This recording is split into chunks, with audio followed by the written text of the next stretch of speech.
২৫ সালে আয়ের চেয়ে ব্যয় বেশি হয়েছে জাতীয় পার্টির। দলটি গত বছর আয় করেছে ১,৮২,৪,২৭০ টাকা আর ব্যয় হয়েছে ১,৮৭,৯৩,৪৩৩ টাকা। তবে বর্তমানে তাদের ব্যাংকে জমা আছে ৭৮,৬১,৭৩১ টাকা। রোববার ২৬ জুলাই নির্বাচন কমিশনের সিনিয়র সচিব আক্তার আহমেদের কাছে গত বছরের আয় ব্যয়ের হিসাব জমা দেন জাপার অতিরিক্ত মহাসচিব রেজাউল ইসলাম ভূঁইয়া।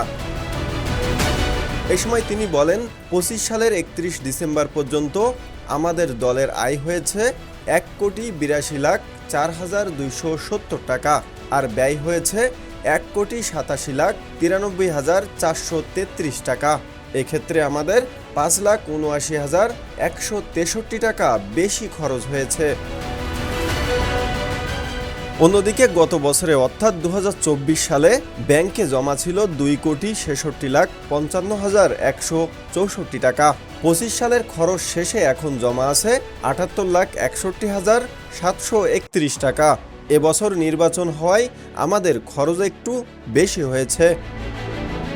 স্থানীয় সরকার নির্বাচনে জাফার সমর্থিত প্রার্থী থাকবে জানিয়ে তিনি বলেন, এবার স্থানীয় সরকার দলগতভাবে অংশ নেওয়ার সুযোগ নেই।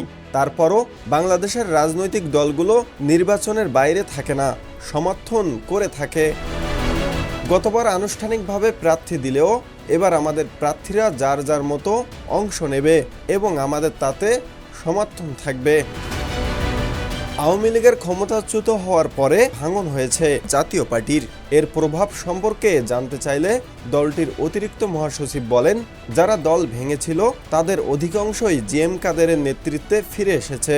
আগামী নির্বাচনে সারা দেশে আমরা ভালো করব বলে বিশ্বাস করি এবং কিছু অঞ্চল ভেদে আমাদের প্রার্থীরা ভালো রেজাল্ট করবে বলে প্রত্যাশা করি। আর এ ভাঙনের প্রভাব তৃণমূলে নেই, দুই অংশ একীভূত হওয়ার সম্ভাবনা থাকতে পারে বলেও মন্তব্য করেন রেজাউল ইসলাম। দেশের নাম্বার 1 ট্রেডিং অ্যাপ নিফটি ফার্স্টে পাচ্ছেন ট্রেডিং এর সব সুবিধা, dual exchange access, company analysis, portfolio তৈরি করা সহ আরও অনেক ইউনিক ফিচারের সাথে ট্রেড করতে ডাউনলোড করুন এক্ষুনি।